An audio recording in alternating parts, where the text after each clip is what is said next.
Bienvenue, nous sommes le mardi 27 mars, il est 10h50. Au programme ce matin, des sujets qui vous concernent à travers des reportages issus des 24 rédactions régionales de France 3. C'est ça, l'instant R, la quotidienne des régions. Je vous emmène ce matin découvrir une nouvelle forme d'habitation. On les appelle les maisons containers. Elles sont conçues à partir de caissons métalliques initialement imaginés pour le transport de marchandises en bateau notamment. Imbriquées les unes aux autres, elles offrent de vrais espaces de vie, vous verrez. Nous en visiterons plusieurs en Seine-Maritime et c'est assez étonnant. L'instant bien-être sera consacré aujourd'hui à l'hypnose ericksonienne, une technique mise au point par le psychiatre américain Erickson et réputée pour son action sur l'angoisse et les dépendances. Nous suivrons une séance en Savoie.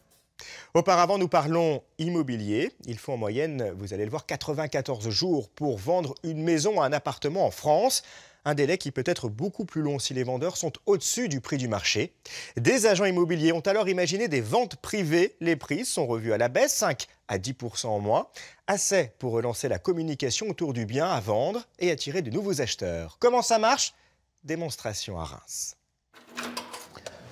Alors voilà votre appartement. Les ventes privées, c'est ce qui a attiré Nicolas Cuvilly dans cet appartement du centre-ville de Reims. La grande baie vitrée, un bel espace. Là, il y a vraiment de quoi organiser un salon, organiser un séjour. Un duplex de 55 mètres carrés qu'il visite pour la seconde fois. Là, on va accéder au coin nuit. Et qui correspond à tous ces critères. Qui fait plus de 16 mètres carrés. On avait déjà fait une visite il y a quelques semaines. Il était à 148 000 €, avec moi un budget à 150 000 frais de notaire inclus. Donc c'était un coup de cœur que j'avais signalé mais que je ne pouvais pas financer. Grâce à cette opération, Nicolas Cuvilly bénéficie d'une réduction de 7%. L'appartement passe donc de 148 000 à 138 000 €. Là, quand vous ouvrez la baie vitrée. De l'affaire pour vous? J'aurais pas pu me l'offrir sans ce concept. 138 000 €, ce n'est pas un prix cassé. Il n'y a pas de ristourne exceptionnelle. C'est exactement le prix du marché à Reims. Alors, quel est le secret de ces ventes privées? En fait, avec ce dispositif, les agents immobiliers déstockent des appartements et des maisons en vente depuis des mois à des prix trop élevés. C'est le cas de la maison de Françoise Lecourt. Là, on arrive dans ma chambre. 135 mètres carrés en Normandie. 22 mètres carrés. À l'étage, il y a 4 autres chambres, plus une salle de bain. Et ici, on arrive côté salon. Cette pièce-là fait 34 mètres carrés. Depuis un an, elle espère vendre sa maison à 310 000 €. C'est 5% au-dessus du prix du marché. J'ai une visite au mois de juin, une au mois de juillet et une au mois de septembre. Et qu'est-ce que ça a donné alors ces visites? Alors la visite du mois de juillet, c'était nul puisque c'est une personne qui recherchait une maison en ville. Et les 2 autres personnes étaient intéressées, mais je n'ai pas eu de suite. Pour intégrer la vente privée, elle a dû baisser son prix de vente à 295 000 €, une condition posée par son agent immobilier. Par les ventes privées, on va essayer de coller au plus au prix du marché parce qu'on voit bien que ce qui est normal, ce qui est naturel, c'est que les gens veulent toujours en tirer un petit peu plus cher de leur maison, c'est logique. J'ai quand même un espoir qu'avec ça, elle soit vendue plus rapidement, puisqu'effectivement, elle va baisser de 5%. Mais ces ventes privées sont surtout une bonne affaire pour le réseau immobilier. Ce que l'on constate depuis 6 ans, puisque ça fait 6 ans que nous avons lancé les ventes privées, c'est une augmentation de 30% du nombre de transactions sur la période du mois de novembre. Portés par ce succès, d'autres sites de vente privée se créent actuellement pour proposer cette fois des logements neufs. Et parallèlement, des logements d'un autre genre voient le jour, les maisons containers. Après l'Angleterre, les Pays-Bas, la France propose ces habitations originales construites à partir de caissons initialement imaginés pour le transport de marchandises. 15 à 20% moins cher qu'une maison traditionnelle. Ces installations séduisent de nombreux primo-accédants et, vous allez le voir, contrairement à ce que l'on pourrait penser, les architectes parviennent à dégager de vrais espaces de vie. L'instant tendance nous emmène en Ille-et-Vilaine. En Bretagne, le container maritime se mêle discrètement au paysage urbain. À l'extérieur, on devine sa silhouette. À l'intérieur, les boîtes métalliques ont disparu. « 130 mètres carrés au sol, 100 mètres carrés de terrasse. Cette maison, construite en 2015 à Orgères, fait office d'habitat témoin pour de futurs acquéreurs. Nous allons visiter une maison conteneur. Vous allez vous rendre compte que c'est une maison, somme toute, normale, qui utilise des matériaux traditionnels. En argument phare, la lumière, les capacités thermiques, l'insonorisation. Donc ce qui est privilégié aussi dans les maisons containers, c'est un maximum d'ouverture pour rendre la maison très lumineuse et très performante au niveau thermique. Du salon aux chambres, en passant par la salle de bain, les conteneurs servent d'armature à la structure, aucune trace d'écho métallique. On a essayé de sautiller un petit peu, de voir un petit peu ce que ça donne. Et on est bien, on n'a aucune résonance, rien du tout. En fait, on se sent comme dans une maison traditionnelle, mais en conteneur.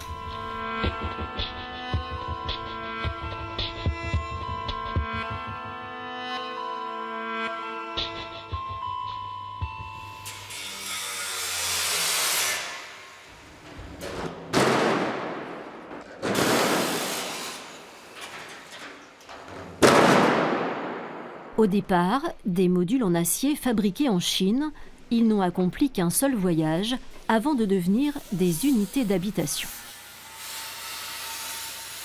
La grande force de ces boîtes métalliques, c'est d'abord leur solidité à toute épreuve. Un container, c'est surtout 4 poteaux qui se situent à chacun des angles du container. Donc 4 poteaux extrêmement résistants qui permettent de reprendre jusqu'à 6 hauteurs de containers empilées les unes sur les autres. Donc 30 tonnes par container multiplié par 6, 180 tonnes sur les 4 poteaux. Donc c'est vraiment une structure extrêmement résistante et extrêmement solide qui nous sert d'ossature, de squelette à nos constructions. 2,89 m de haut, 2,40 m de large, 6 ou 12 mètres de long, les dimensions sont toujours les mêmes. Dans cet ancien atelier de l'usine Peugeot de Rennes, on a transposé la démarche industrielle automobile à la construction immobilière. On est organisé comme dans l'industrie automobile et l'industrie en général, par pas de travail, et on a une synchronisation de tous les pas de travail qui avancent tous les secteurs. Et donc ils couvrent tous les métiers du bâtiment. À l'origine de cette chaîne de fabrication, 2 architectes, Josué et Clément Gillet, s'appuient sur la vocation première du container, le transport de marchandises à bas coût. On se rend compte qu'un container, 2 containers, c'est un bon multiple pour faire une largeur de séjour confortable, par exemple. Un container, ça fait une chambre, si elle est aménagée intelligemment, ça fait une chambre ergonomique, super pratique et qui n'aura pas d'espace perdu. Cette fois, c'est dans l'immobilier que le conteneur exercerait ses compétences économiques. Au XXIe siècle, la boîte métallique la plus dupliquée au monde pourrait connaître le même succès sur Terre. C'est en tout cas leur pari. Notre système modulaire nous permet de répondre rapidement, efficacement, à moindre coût, à des extensions d'une maison existante. On peut même la prévoir en cours de conception pour ensuite venir rajouter un étage sur une maison. C'est très rapide, c'est très facile. Les architectes imaginent, tandis que les projets se multiplient. Un programme d'habitat social de 12 appartements vient d'être livré à la Chapelle-Thoireau, à l'ouest de Rennes. C'est le premier collectif construit à partir de conteneurs en Bretagne, aperçu d'un appartement flambant neuf. Ici, on est dans un 3 pièces, ça fait à partir de 3 containers. Vous pouvez nous expliquer, parce qu'on n'a pas vraiment l'impression. 2 containers et demi, on va dire, puisque ce sont 2 containers de 40 pieds, donc 12 mètres de long, plus un container, un demi-container, un container de 20 pieds, donc 6 mètres de long. Et donc on voit l'assemblage des 2 containers sur ces poteaux-là, puisque c'est le distinguo entre les 2 côtés de chacun des containers qui sont constitués dans la longueur et qui font l'assemblage de cet appartement. Pourquoi finalement ce choix de gommer toute trace ? Parce qu'on considère que c'est meilleur en termes d'image. On a vraiment un logement traditionnel au sens strict du terme et on ne marque pas l'architecture d'après son système constructif.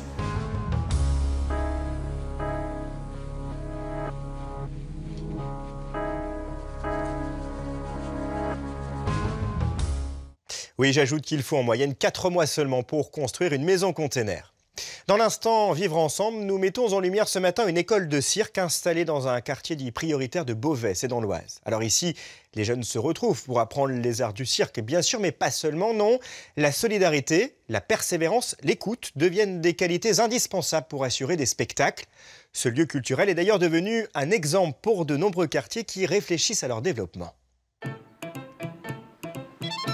À Beauvais, le quartier Saint-Jean est l'une des 3 zones dites prioritaires de la ville. En 1992 naît le projet d'une école de cirque alors que le centre social propose déjà des ateliers à destination des plus jeunes sous un chapiteau, au milieu d'un terrain vague. Au début, c'était sûrement un pari un peu fou. C'est surtout venu à l'époque du responsable, du directeur de la politique de la ville, qui avait cette appétence pour les arts du cirque et qui est allé au bout de son grain de folie. 2 ans plus tard, la Batoude voit le jour. Son nom vient d'un accessoire de cirque, une bascule placée dans les coulisses et qui permet aux artistes une entrée spectaculaire sur scène. Ce groupe participe à un programme à l'année. La moitié est issue de l'école de cirque, l'autre vient du quartier Saint-Jean et certains n'avaient jamais fait de cirque il y a encore quelques mois. On apprend des choses, c'est amusant. J'ai appris à faire des figures en aérien, en acrobatie, en jonglerie. Le but, c'est qu'en équipe, on fasse un spectacle pour qu'à la fin de l'année, on représente quelque chose devant les personnes, les spectateurs. Donc voilà, pour voir ce qu'on a fait ensemble. Ma main gauche, elle passe derrière ma tête et elle va venir le tirer vers l'avant. D'accord ? Bon, il est monté debout direct. On ne leur propose pas des exercices, on leur propose des jeux ou des situations. On travaille, on s'amuse. Et ça fait rentrer des fois le cirque. Ils ont une image un petit peu traditionnelle du cirque pour lequel ils n'ont pas forcément d'attache particulière. Et quand ils mettent un pied dans la salle et qu'ils voient un peu la diversité des activités qu'on propose, ils arrivent généralement à trouver leur place. C'est Alain, responsable pédagogique de la maison des jeunes du quartier, qui les oriente vers ce projet. Au fil des années, il a pu ne constater que c'est bien fait. Travailler avec de l'être humain, c'est ce qu'il y a de plus enrichissant en fait. Quand moi j'ai encore des jeunes que j'ai connus à 11 ans, qui ont 24 ans, qui passent encore me voir, alors qu'ils ne sont plus obligés. Ils ont construit leur vie.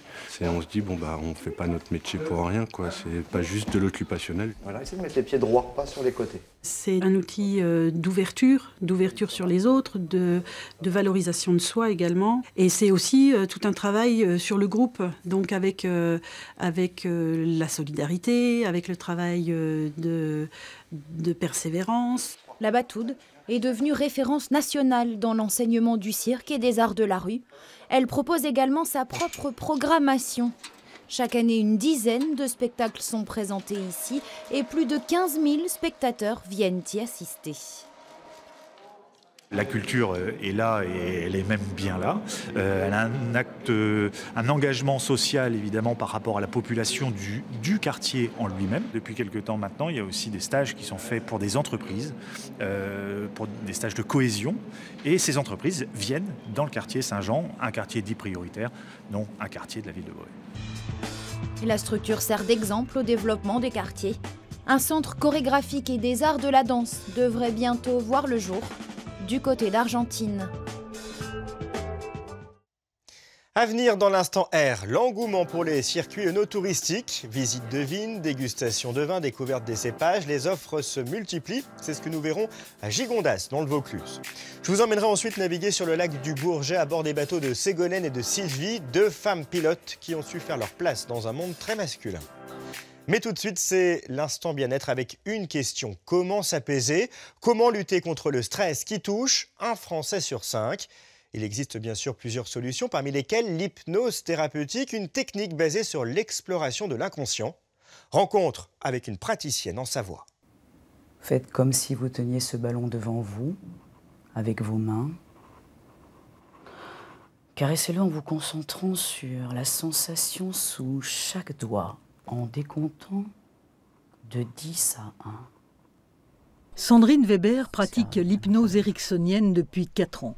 Formée en psychopathologie, thérapie brève orientée, elle accompagne ses patients dans le traitement d'addictions, de phobies, de surpoids, de stress ou encore de deuil. Le patient reste malgré tout conscient, il ne dort pas. C'est un état modifié de conscience, on parle d'état modifié ou amplifié de conscience. D'accord ? Donc la conscience, c'est 10%, notre cerveau, tandis que l'inconscient, c'est 90%. D'accord ? Donc quand on joue sur l'inconscient, eh bien, ça ouvre quand même un champ des possibles qui est assez énorme. Et nous utilisons tous, plus ou moins à peu près 10% de notre conscience. Mais c'est dans ces 10% de conscience que se loge 100% de nos problématiques, en fait. Conservez le contact mental. Prenez contact avec la main de votre inconscient. Elle porte le nom du psychiatre qui l'a inventée au début du XXe siècle. L'hypnose ericksonienne est un langage bien spécifique pour un travail en profondeur. L'hypnose, ce qui est intéressant, c'est que si ça va mal, si le patient arrive et que ça va mal aujourd'hui, bien, mon travail, c'est de regarder pourquoi aujourd'hui il a ce symptôme-là, pourquoi il va mal. Mais des fois, il faut remonter très loin en arrière. C'est peut-être l'enfant, comme on l'appelle l'enfant intérieur, qui a subi un traumatisme lorsque cette personne avait 4 ou 5 ans, qui se réveille aujourd'hui. Alors dans ces cas-là, on va faire des régressions, aller soigner, aller, cajoler l'enfant intérieur, aller se ressourcer de ça. Quoi qu'il arrive en hypnose, il y a toujours une chose que l'on fait, parce que ça s'appuie là-dessus, c'est utiliser les ressources du patient. Il faut prendre contact avec la température ambiante dans ce cabinet. L'hypnose ericksonienne est thérapeutique, à ne pas confondre avec l'hypnose de spectacle, qui est une technique flash de l'instant. La personne qui choisit l'hypnose thérapeutique vient consulter dans un but précis. J'avais quelques questionnements par rapport à ma vie aujourd'hui, des questionnements, des objectifs que j'aimerais me fixer. Et du coup, je me suis dit que l'hypnose pourrait être une clé ou un outil, en tous les cas, pour pouvoir avancer dans mes projets de vie. Je me sens, à l'issue de cette séance, je me sens assez légère. J'étais venue un petit peu par curiosité, sans forcément me faire une image. Plus que ça, et là, je me sens bien, je me sens avoir lâché prise. Mieux se connaître pour mieux vivre, retrouver l'estime de soi pour mieux gérer les tensions du monde d'aujourd'hui. Le lâcher-prise est une des clés qu'offre l'hypnose. Cette technique commence aussi à être utilisée à l'hôpital, notamment pour certaines anesthésies. Voilà, et si vous voulez approfondir la question, le site de l'Institut français d'hypnose est à votre disposition. Je vous propose maintenant de partir à la rencontre de 2 femmes, Ségolène et Sylvie. Leur métier, piloter des bateaux et faire découvrir la beauté du lac du Bourget aux vacanciers. Alors si aucune des deux n'était prédestinée à ce métier, elles ont su s'imposer dans cet univers masculin au point même de devenir incontournables. C'est l'instant portrait. On avait eu une réservation, nous, pour 15 heures en lycée italien. Donc ça sera le bateau Hydraex. Ça sera le bateau qui est juste derrière vous, là. À droite, voilà. à droite. Pionnières, Ségolène et Sylvie le sont sans aucun doute. Il y a bientôt 30 ans, alors qu'aucune femme ne conduisait de bateau à passagers, elles ont été les premières à obtenir le brevet de pilotage. Le sésame qui leur a permis de tenir la barre. Pas de chemin semé d'embûches pour nos 2 capitaines, mais les préjugés ont la peau dure. Quand je suis allée à l'entretien individuel, je vous ne cache pas, j'ai dû un peu mentir parce qu'à l'époque, c'était nous-mêmes qui faisions les pleins des bateaux. Et j'ai dû un peu mentir pour montrer que j'étais un peu costaud et forte, que mes parents étaient paysans. Donc que je sortais le fumier et que de mettre du gasoil dans le bateau, c'est pas ce qui me faisait peur. Et de mettre les amarres, c'est pas ce qui me faisait peur. Ils se sont rendus compte que c'était bien d'avoir une femme, parce que nous, au niveau accueil et tout, c'était très sympathique d'accueillir les gens et ça changeait. Et à la suite de ça, Sylvie a été embauchée derrière et a passé son brevet de pilote. Comme Ségolène, Sylvie a commencé à la plonge du restaurant, avant de gagner le pont et de devenir mousse. Mousse, pilote, capitaine, des noms de poste qui n'ont pas de féminin. Tant mieux pour Sylvie. Elle n'est pas du genre à cloisonner les métiers. C'est mon patron avec qui je travaillais à l'époque, qui lui est en cuisine, qui m'a dit passe ton permis. Alors je dis pourquoi pas. Donc c'est lui qui m'a poussé à le faire en fait. Moi ça ne me serait jamais venu à l'idée. J'ai jamais fait des choses très féminines, alors aussi bien l'agriculture que l'ébénisterie, que ça. J'ai toujours eu un parcours un peu... mais je vois pas pourquoi il y aurait des métiers plus féminins que masculins. Enfin moi, il n'y a pas de... Après c'est dans la tête, soit on a envie d'y aller, soit on n'a pas envie. C'est le massif de la Chartreuse avec le Mont-Granier. Aujourd'hui, en Auvergne-Rhône-Alpes, elles sont 7 à avoir leur permis. Ségolène et Sylvie ont ouvert la voie et connu des conditions de travail différentes.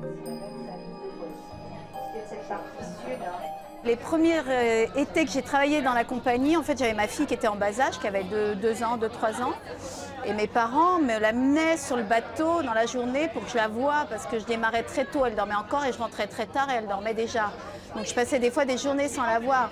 Là maintenant, il y a une réglementation au niveau des horaires, c'est annualisé, c'est mieux organisé, les soirées sont mieux réparties. Et moi, je vois vraiment la différence. La compagnie des bateaux du lac du Bourget a été rachetée en 2010. Des femmes à la barre, ça n'a jamais posé de problème au nouveau patron. Il y a plein de métiers qui étaient pour ouvrir aux femmes. Avant, je travaillais dans les travaux souterrains. Il y avait beaucoup de femmes. Mais au début de ma carrière, je me rappelle, on déguisait les femmes en hommes parce que soi-disant, ça portait la poisse. Mais il y a beaucoup qui aujourd'hui, vous regardez tous les chantiers, les gros chantiers, il y a plein de femmes qui s'en occupent. Comme quoi c'était dans la tête des gens. Des mecs, surtout des hommes. Sans jamais se départir de leur sourire, Ségolène et Sylvie ont su garder le cap et démontrer qu'aucun préjugé ne résiste à une volonté tenace. Oui, puisqu'on parle de balades, de découvertes, il y a des circuits touristiques qui rencontrent un vif succès. Ce sont les offres autour du vin. La France compte 10 millions de nos touristes, un succès qui s'explique par l'envie de plus en plus forte d'aller à la découverte des trésors et des savoir-faire de nos terroirs. Les nuits chez les vignerons, les routes des vins, les randonnées à travers les vignobles, bref, toutes ces activités séduisent aujourd'hui. Notre équipe de Marseille a suivi ces vacanciers épicuriens à Gigondas, dans le Vaucluse.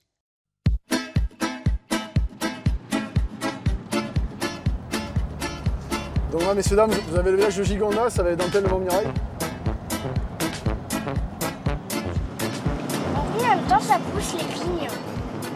Sur la première année, on peut avoir déjà une belle petite branche qui va pousser. Par contre, au niveau de la production de raisins, il faut attendre la 3e année. Dans son minibus vintage, Frédéric O se transforme en guide touristique. Moyennant 12 € par adulte, il propose aux touristes de visiter ses vignes dans son van de collection. Je suis très fan des années 70 en fait. Et voilà, j'ai eu l'occasion de pouvoir acheter un van.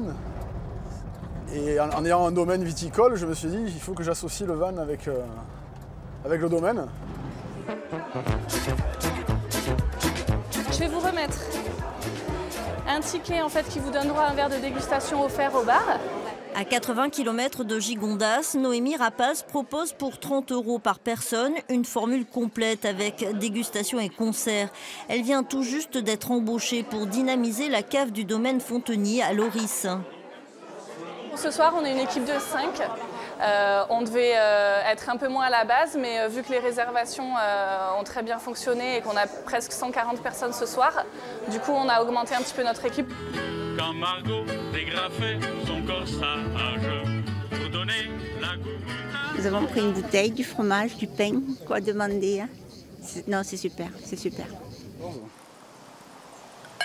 Voilà, c'est très agréable et plutôt léger au niveau des tanins. C'est mieux qu'une dégustation dans un caveau parce qu'au final, tous les caveaux se ressemblent un petit peu. C'est assez intimidant en plus d'être avec le vigneron dans un caveau, avec d'autres personnes, etc. Tandis que là, on est tout seul avec lui et donc, du coup, c'est des rapports plus privilégiés. Il y a plein de choses intéressantes et un côté vraiment humain. Quel que soit le profil des visiteurs, cette activité reste à la traîne dans notre région. Selon la dernière enquête, 11,5% des œnotouristes ont visité le vignoble de la vallée du Rhône, loin derrière l'Alsace. Pour Michel Bernard, l'une des explications est d'ordre géographique. L'Alsace a une route au bord de laquelle se retrouvent tous les vignobles alsaciens. Ce qui n'est pas la même chose chez nous, ou d'ailleurs dans les Côtes de Provence aussi, mais où il est bien évident que les touristes doivent davantage chercher. Cette tendance pourrait s'inverser sous l'impulsion de quelques domaines comme Fonteny, qui regroupe une multitude de services. Mais cette nouvelle offre dans le luxe rural ne va-t-elle pas faire disparaître les petits domaines? La petite exploitation va garder toutes ses possibilités. Ce qui n'interdit pas qu'il y ait aussi d'autres projets plus forts qui sont plus de grands projets touristiques incluant le vin, alors qu'il y a aussi assez souvent et plus souvent de grands projets viticoles qui incluent le tourisme. Donc on va arriver à un équilibre. Cet équilibre n'est pour l'instant pas encore menacé puisque le secteur reste majoritairement constitué de petits acteurs indépendants. Reste à savoir pour combien de temps quand on sait que la vallée du Rhône constitue un fort pouvoir d'attraction. Et évidemment, le vin est à consommer avec modération, ce qui est aussi le cas du chocolat. Les Français en consomment 7 kilos par an et par habitant, et pourtant les experts l'assurent, les fèves de cacao pourraient bientôt manquer. Plus rare, le chocolat va alors devenir un produit luxueux. C'est ce que nous verrons ce soir dans le magazine In Situ. Marie-Sophie Lacaro tentera de comprendre comment les chocolatiers ont anticipé le virage du luxe. In Situ, c'est juste après le Soir 3. Quant à moi, je vous retrouve avec grand plaisir demain à 10h50 pour parler ensemble de sujets qui vous concernent au quotidien. L'Instant R, la quotidienne des régions, c'est sur France 3. À demain.